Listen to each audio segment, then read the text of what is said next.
नमस्कार, 20 मिनट 20 खबर में आपका बहुत बहुत स्वागत है। आप सबके साथ मैं हूं प्रियंका राय। अगले 20 मिनट में आपको हम 20 अहम खबरों से रूबरू कराने वाले हैं। तो चलिए शुरू करते हैं 20 मिनट में 20 खबरों का सिलसिला।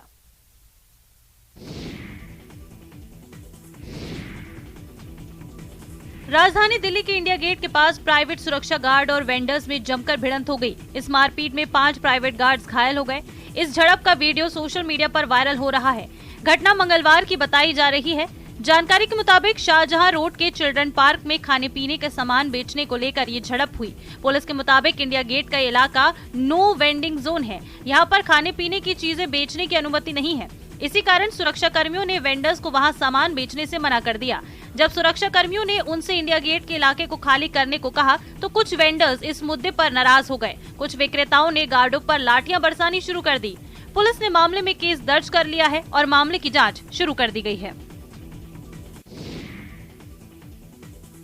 इसे कहते हैं चिड़िया की जान जाए, लड़कों का खिलौना नहीं। बीच सड़क पर पिकअप वैन पलट गया।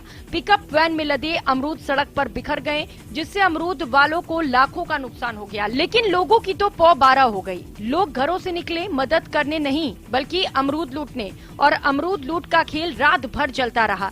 दरअसल दौसा के लालसोट जयपुर बाईपास पुलिया पर अमरूदों से लदा एक पिकअप वैन पलट गया। हादसे में पिकअप वैन में सवार 3 लोग तो बच गए, लेकिन सारे अमरूद सड़क पर बिखर गए। आसपास के लोगों को जब हादसे का पता चला तो पहुंच गए मौके पर। मच गई अमरूद लूटने की होड़। जिसके हाथ जितना लगा वो अमरूद लूट ले गया। कई लोग तो motorcycle, pickup van, loading tempo जैसे अपने साधनों के साथ घटनास्थल पर पहुंचे और अमरूद लूट कर ले गए। एक तरफ तो लाखों का नुकसान और दूसरी तरफ रात भर अमरूद की लूट। भरतपुर में संत रविदास आश्रम में जनता क्लिनिक बनाने को लेकर जोरदार हंगामा हुआ। लोगों के विरोध के बीच एक युवक और एक युवती जेसीबी के सामने लेट गए।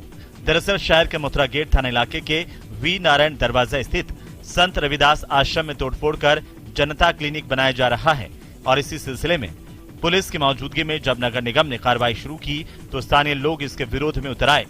काफी संख्या में आसपास के लोग मौके पर पहुंचे और पुलिस प्रशासन के खिलाफ विरोध प्रदर्शन किया। लोगों का कहना है कि इस आश्रम में आसपास के लोग सार्वजनिक कार्यक्रम करते हैं, लेकिन क्लिनिक बन जाने के बाद उन्हें दिक्कतों का सामना करना होगा। जो युवती जेसीबी के सामने बैठी थी उसका कहना है कि 22 फरवरी को उसकी शादी है। जब आश्रम में तोड़फोड़ कर जनता क्लिनिक बना दिया जाएगा तो फिर शादी और सामूहिक कार्यक्रम कहां पर करवाए जाएंगे। बिहार की राजधानी पटना में पेपर लीक के खिलाफ प्रदर्शन कर रहे छात्रों पर पुलिस ने लाठीचार्ज कर दिया। दरअसल 23 दिसंबर को आयोजित बीपीएससी की परीक्षा का पेपर लीक हुआ था। उसी दिन आयोग ने प्रथम पाली की परीक्षा रद्द कर दी, लेकिन अभ्यर्थियों का यह आरोप है कि चूंकि तीनों पालियों की परीक्षाओं का प्रश्न पत्र वायरल है, इसीलिए तीनों ही परीक्षाएं रद्द होनी चाहिए। इसी को लेकर पटना के न्यू डाक बंगला रोड पर प्रदर्शन कर रहे बीपीएससी के कैंडिडेट्स पर पुलिस ने लाठीचार्ज किया। इस दौरान कई कैंडिडेट्स को चोटें आई हैं। बुधवार की सुबह 5000 से ज्यादा कैंडिडेट्स तीनों शिफ्ट की परीक्षा रद्द करने की मांग को लेकर प्रदर्शन कर रहे थे। पुलिस ने इन्हें रोकने की कोशिश की, लेकिन वे नहीं माने। इसके बाद पुलिस ने लाठी चार्ज कर दिया। प्रदर्शन कर रहे अभ्यर्थियों को खंजांची रोड, बाकरगंज होते हुए गांधी मैदान पहुंचना था। इसके बाद कारगिल चौक पर प्रदर्शन करते हुए बीपीएससी के कार्यालय की ओर जाने की रणनीति थी, लेकिन पुलिस ने उन्हें बीच में ही रोक दिया। सरकार की ओर से जैन समाज के पवित्र स्थल पारसनाथ पर्वत को पर्यटन स्थल घोषित कर दिया गया है। सरकार के इस फैसले का जैन समुदाय विरोध कर रहा है और इसे लेकर मुंबई में व्यापक आंदोलन किया जा रहा है।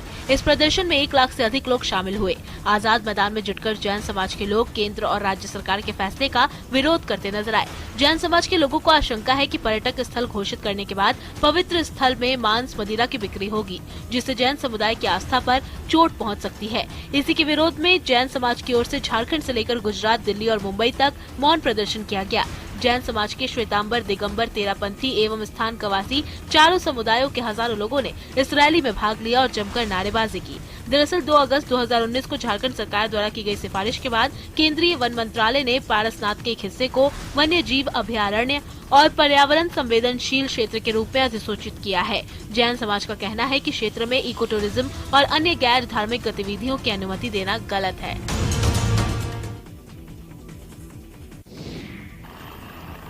स्वर्ण नगरी की खूबसूरती का हवाई दीदार करने के सैलानियों के मंसूबों पर पानी फिर सकता है।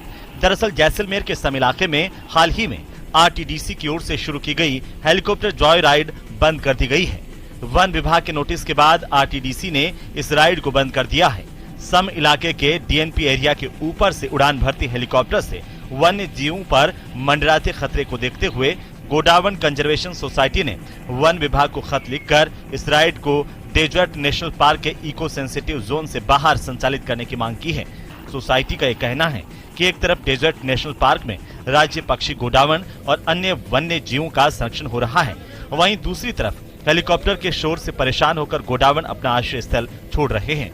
ऐसे में गोडावण और अन्य वन्य जीवों को असुरक्षित देखते हुए इसे तुरंत बंद किया जाना चाहिए। गोडावण कंजर्वेशन सोसाइटी की ओर से शिकायत के बाद वन विभाग ने पर्यटन विभाग को हेलीकॉप्टर जॉय राइड को बंद करने का नोटिस दिया था। उदयपुर की बेटी ने अपने हौसलों से राजस्थान का सिर ऊंचा कर दिया है। जी हां, नाम है शिवा चौहान। जी हां, भारतीय सेना के फायर एंड फ्यूरी कॉर्प्स की महिला कैप्टन शिवा चौहान को दुनिया के सबसे ऊंचे युद्ध क्षेत्र पर तैनात किया गया है। शिवा 15,632 फीट की ऊंचाई पर स्थित सबसे खतरनाक कुमार पोस्ट पर ड्यूटी कर रही है। ऐसा पहली बार हुआ है जब भारतीय सेना ने किसी महिला को इतने खतरनाक पोस्ट पर तैनात किया हो। कुमार पोस्ट उत्तरी ग्लेशियर बटालियन का हेडक्वार्टर है। इसकी जानकारी खुद भारतीय सेना के फायर एंड फ्यूरी कॉर्प्स ने ट्वीट कर दी है। वैसे ट्रैकिंग के लिए पहले भी कई महिला अधिकारी सियाचिन गई हैं, लेकिन ये पहली बार है जब भारतीय सेना ने किसी महिला अधिकारी को इस खतरनाक पोस्ट पर तैनात किया हो। शिवा 3 महीने तक वहां तैनात रहेंगी। बता दें कि सियाचिन में तापमान -20 डिग्री तक रहता है। शिवा उदयपुर की रहने वाली हैं। उन्होंने वहां से सिविल इंजीनियरिंग की है। 11 साल की उम्र में उनके पिता का निधन हो गया था। देश के रक्षा मंत्री राजनाथ सिंह ने कैप्टन शिवा चौहान को बधाई दी है। हथियार पकड़ने वाले हाथों ने जब बैट थामा तो जमकर चौके छक्के उड़ाए, वो भी इस कदर की जेल प्रशासन की टीम को मात दे दी। दरअसल उत्तर प्रदेश के बाराबंकी जिले में आईपीएल की तरह ही जेपीएल यानी कि जेल प्रीमियर लीग का बेहद दिलचस्प आयोजन किया गया। कभी चाकू और बंदूक का इस्तेमाल करके आपराधिक वारदात को अंजाम देकर जेल पहुंचे बंदियों ने बैट और बॉल थामे। जेपीएल में बंदी और जेल स्टाफ की कुल 10 टीमों के बीच मुकाबला हुआ। इस मुकाबले में तेंदुलकर और द्रविड़ टीमें फाइनल में पहुंची। तेंदुलकर टीम ने जेल स्टाफ की द्रविड़ टीम को बेहद शानदार मुकाबले में हराया। 10 ओवर के फाइनल मैच में जेल स्टाफ की द्रविड़ टीम ने 60 रन बनाए और 61 रन का लक्ष्य बंदियों की तेंदुलकर टीम के सामने रखा, जिसे तेंदुलकर टीम ने केवल 2 विकेट खोकर हासिल कर लिया। इस मैच के दौरान जबरदस्त रोमांच और खेल भावना नजर आई। 5 स्टार सुविधाओं के साथ रिवर का सफर। दुनिया की सबसे लंबी रिवर क्रूज यात्रा तय करने वाला गंगा विलास क्रूज बिहार की राजधानी पटना पहुंच गया है, जो गाय घाट पर लंगर डाले हुए है। ये क्रूज 22 दिसंबर को कोलकाता से निकला था और 3 जनवरी को पटना पहुंचा। इसमें स्विट्जरलैंड के 32 यात्री हैं। क्रूज यहां से 5 दिनों तक गंगा में यात्रा कर बनारस पहुंचेगा, जहां पीएम नरेंद्र मोदी 10 जनवरी को हरी झंडी दिखाकर इसे डिब्रूगढ़ रवाना करेंगे। फिर ये क्रूज दोबारा पटना आएगा। गंगा विलास भारत में निर्मित पहला आधुनिक क्रूज है। इसकी लंबाई 62.5 मीटर और चौड़ाई 12.8 मीटर है। ये आधुनिक सुविधाओं से युक्त और पूरी तरह से सुरक्षित है। इस क्रूज में 18 स्वीट्स हैं। स्वीट्स में bathroom, shower, convertible bed, French balcony, LED TV, safe समेत आधुनिक जीवन रक्षक प्रणाली भी मौजूद है। इसमें 40 सीटर रेस्टोरेंट है, सनडेक, जिम और स्पा भी है। इसमें 80 यात्री एक साथ सफर कर सकेंगे। यात्रा के दौरान यात्री परेशान न हो, इसलिए क्रूज पर गीत संगीत, सांस्कृतिक कार्यक्रम की सुविधाएं दी गई हैं। पौष पूर्णिमा से लेकर अगले 1 महीने तक यानी माघ स्नान का सनातन धार्मिक कृत्यों में बड़ा ही महत्व बताया गया है। इस दौरान तीर्थराज प्रयाग में सारे तीर्थों का समागम हो जाता है। यही कारण है कि कई श्रद्धालु महीने भर तीर्थराज प्रयाग में ही वास करते हैं, जिसे कल्पवास कहा जाता है। गुरुवार यानी 6 जनवरी को पौष पूर्णिमा से माघ मेला शुरू होने जा रहा है, जिसको लेकर संगम नगरी में तैयारियां पूरी कर ली गई हैं। इस बार माघ मेले में पड़ने वाले 6 प्रमुख स्नान पर्वों पर स्नान घाटों का विस्तार किया गया है। कुंभ मेले की ही तर्ज पर घाटों पर डीप वाटर बैरिकेडिंग लगाई गई है। घाटों पर रेत की बोरियां लगाकर स्नान घाट बनाए गए हैं। इसके साथ ही घाटों पर कांसे की घास बिछाई गई है, ताकि स्नान कर बाहर निकलने पर दलदल न हो। वहीं महिलाओं के कपड़े बदलने के लिए पर्याप्त संख्या में चेंजिंग रूम भी तैयार किए गए हैं। स्नान घाटों से कुछ ही दूरी पर टॉयलेट भी बनाए हैं। घाटों पर पूजा अर्चना के बाद फूल माला चढ़ाने से होने वाली गंदगी को साफ करने के लिए स्वच्छता कर्मी भी तैनात हैं। मेला अधिकारी के मुताबिक स्नान घाटों पर जल पुलिस के साथ ही गोताखोर और एसडीआरएफ को भी तैनात किया गया है, ताकि किसी भी तरह का हादसा होने पर तत्काल राहत बचाव का काम किया जा सके। चूरू जिले में शीतलहर के बीच बर्फीली सर्दी का सितम जारी है। यहाँ सर्दी बेदर्दी सितम ढा रही है। 2 दिनों से तापमान में आई भारी गिरावट ने लोगों को ठिठुरा दिया है। यहाँ लगातार दूसरे दिन भी पारा माइनस में दर्ज किया गया। मंगलवार को जहाँ न्यूनतम तापमान 0.9 डिग्री था, वहीं बुधवार को भी मौसम विभाग ने -0.5 डिग्री न्यूनतम तापमान दर्ज किया है। सुबह की शुरुआत यहाँ घने कोहरे के साथ हुई। कोहरे के कारण सुबह हिसार से बीकानेर जाने वाली डेमो ट्रेन करीब 2 घंटे देरी से रवाना हुई। जिले के खुले इलाकों में सुबह ओस की बूंदें रेतीले धोरों पर जमकर बर्फ की सफेद चादर सी दिखाई दी। घरों की टंकियों का पानी बर्फ सा ठंडा रहा। श्रीगंगानगर में भी घने कोहरे के साथ साथ कड़ाके की ठंड देखने को मिल रही है। समूचा श्रीगंगानगर जिला घने कोहरे की चादर में लिपटा नजर आया। घने कोहरे के कारण वाहनों की रफ्तार बिल्कुल थम सी गई। घने कोहरे के कारण विजिबिलिटी घटकर सिर्फ 30 से 40 फीट तक ही रह गई।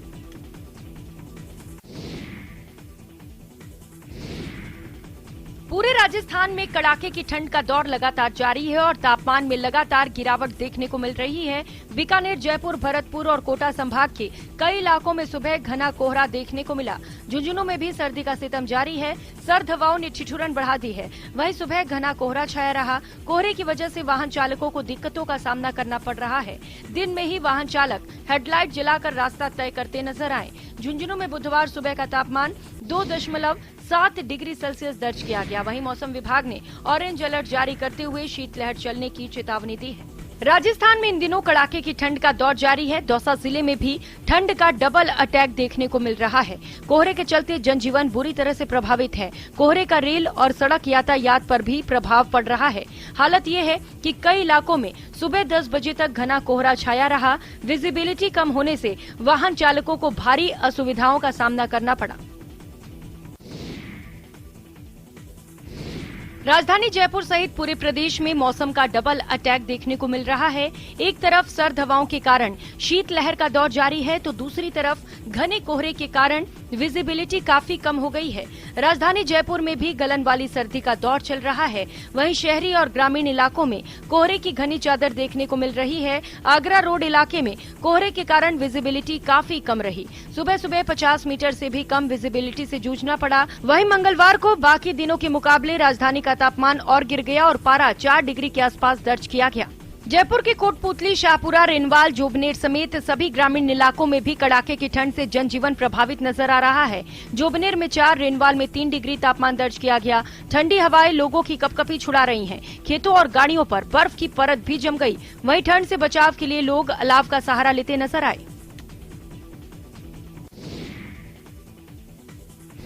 बर्फीली हवाओं से गलन बढ़ने के बाद वाराणसी के सारनाथ मिनी जू के वन्य जीवों की सुरक्षा बढ़ा दी गई है। यहाँ वन्य जीवों को दाने के साथ गुड़ दिया जा रहा है। वहीं जलचर पक्षियों के बाड़े में टाट, पुआल लगाकर पुख्ता इंतजाम किया है। जू के डियर पार्क में चीतलों, काले हिरणों को ठंड से बचाने के लिए पेड़ों और टीन शेड के नीचे पुआल और टाट लगाया है। इसके साथ ही पक्षियों के बाड़े को ग्रीन टाट और बोरे से ढका गया है। जलीय पक्षी हवाशील, जांघिल, लगलग, लोहा सारस, व्हाइट स्टार्क, ईमू के बाड़े में 2 छोटे छोटे टीन शेड लगाकर टाट से घेरा गया है। इसके साथ ही वन्य जीवों के मेनू चार्ट में भी बदलाव किया है। चीतल और काले हिरन को गेहूं, मक्का, ज्वार, चना के साथ गुड़ और जलीय पक्षियों को मेन्यू में छोटी मछलियों के साथ गाजर, पपीता, सेब शामिल किया गया है। ऑस्ट्रेलिया के एमू पक्षी को ब्रेड, पालक, गाजर, टमाटर खिलाया जा रहा है। इसके शरीर में गर्मी बनी रहती है। मिनी जू के प्रभारी ने बताया कि वन्य जीवों के ठंड से बचाव के लिए पूरे इंतजाम कर लिए गए हैं। एक तरफ जहां मैदानी क्षेत्रों में कोहरे का कहर जारी है, तो वहीं उत्तराखंड के 4 धामों में से एक गंगोत्री धाम में सर्दी की पहली बर्फबारी शुरू हो गई है। पिछले दिनों उत्तराखंड के कई इलाकों में बूंदाबांदी होने से मौसम में ठंडक और तापमान में गिरावट भी देखी गई। इसके साथ ही मंगलवार की शाम से ही गंगोत्री धाम में भारी बर्फबारी देखने को मिली है। इससे उत्तराखंड के निचले इलाकों में ठंड बढ़ने के आसार नजर आ रहे हैं। गंगा घाटी में गंगोत्री, मुखवा, धराली, झाला सुखी तो वहीं यमुना घाटी में यमुनोत्री मंदिर समेत कई क्षेत्र में बर्फबारी हो रही है। वहीं मंगलवार सुबह से उत्तरकाशी जनपद के ऊपरी क्षेत्रों में मौसम खराब हो चुका था और दिन होते ही ऊपरी क्षेत्रों में जमकर बर्फबारी शुरू हुई। वहीं नए वर्ष के तीसरे दिन से यमुनोत्री, गंगोत्री, हर्षिल, झाला सुखी, मां गंगा के मायके में मुखवा में जमकर बर्फबारी हो रही है। बर्फबारी शुरू होने से सैलानियों के चेहरे खिल उठे हैं। बर्फबारी रात भर यूं ही जारी रही और बुधवार सुबह तक पूरी घाटी बर्फ की सफेद चादर से ढक गई है। ऊपरी क्षेत्रों में जहां बर्फबारी हो रही है, सैलानी साल की पहली बर्फबारी का जमकर लुत्फ उठा रहे हैं। मौसम में हुए बदलाव से लोग काफी खुश दिखे।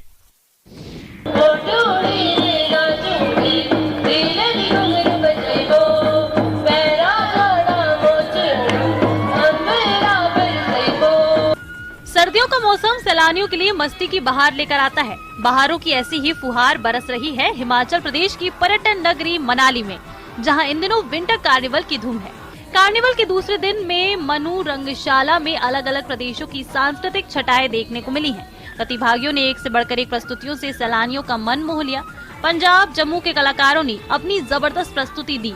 वहीं स्थानीय कलाकारों और ग्रामीण महिलाओं ने भी विंटर कार्निवल में पारंपरिक परिधानों में सज धज कर एक से एक बढ़कर प्रस्तुतियां दी हैं, जिसका दर्शक दीर्घा में बैठे लोगों ने भी जमकर लुत्फ उठाया। विंटर कार्निवल में भाग लेने आए पंजाब, जम्मू के कलाकारों ने अनुभव साझा करते हुए कहा कि वो मनाली कार्निवल में पहली बार भाग लेने के लिए आए हैं और यहाँ पर आकर उन्हें काफी अच्छा लगा है। उन्होंने कहा कि कार्निवल में देश के अलग अलग राज्यों से कलाकार आए हुए हैं और सभी अपनी बेहतरीन प्रस्तुति दे रहे हैं।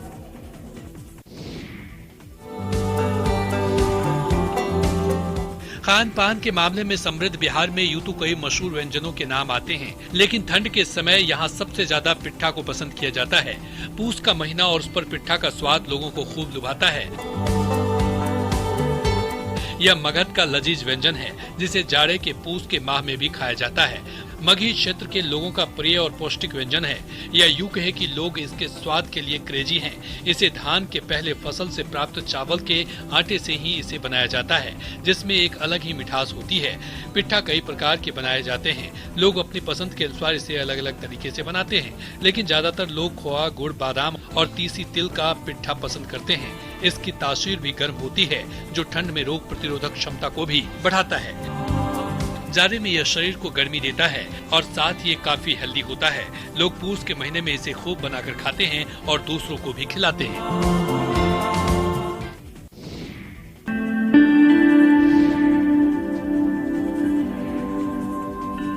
छतरपुर जिले के बागेश्वर धाम की महिमा अब सिर्फ देश में ही नहीं विदेश में भी धूम मचा रही है। तो वहीं ऐसे भी भक्त देखने को मिलते हैं जो अपनी श्रद्धा के अनुसार अलग अलग तरीकों से बालाजी सरकार के दर्शन के लिए बागेश्वर धाम पहुंच रहे हैं।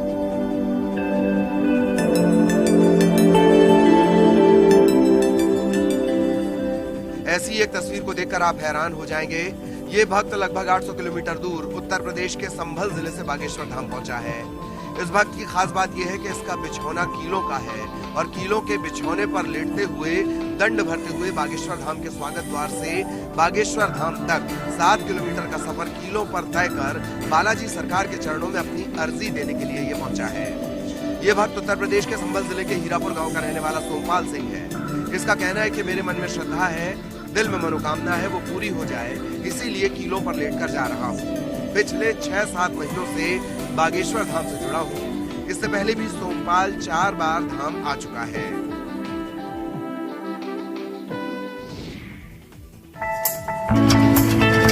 इन महिलाओं की मेहनत की गूंज अब बोकारो के बेल्जियम तक हो रही है। ये महिलाएं भले ही ग्रामीण क्षेत्र में रहती हैं, लेकिन ये अपनी कारीगरी से अच्छे फैशन डिजाइनर को मात दे सकती हैं। दरअसल बोकारो में बन रहे कोट का बेल्जियम में इस्तेमाल हो रहा है। इस कोट को बोकारो के विस्थापित क्षेत्र में रहने वाली महिलाएं तैयार कर रही हैं। ये कोट कोई आम कोट नहीं है, बल्कि सूती साड़ियों से तैयार किया जाता है। महिलाएं कई सूती साड़ियों को रखकर इसमें सिलाई करती हैं, जिसके बाद कटिंग कर उससे कोट बनाया जाता है। पहले खेप में 40 कोट एक्सपोर्ट हो चुका है, वहीं दूसरी खेप जाने को तैयार है, जबकि तीसरी खेप में 600 कोट भेजे जाएंगे। इस स्वरोजगार से जुड़कर महिलाएं आर्थिक रूप से मजबूत भी हो रही हैं। इन महिलाओं को रांची के नामकुम में ट्रेनिंग दी जाती थी। संचालक ने बताया कि महुआर में बने कैंथा के फूड की अच्छी खासी डिमांड है। वहाँ के लोग इसे फैशन के रूप में पसंद कर रहे हैं। भारत में भी जहाँ ठंड अधिक है वहाँ इसे बेचा जा रहा है।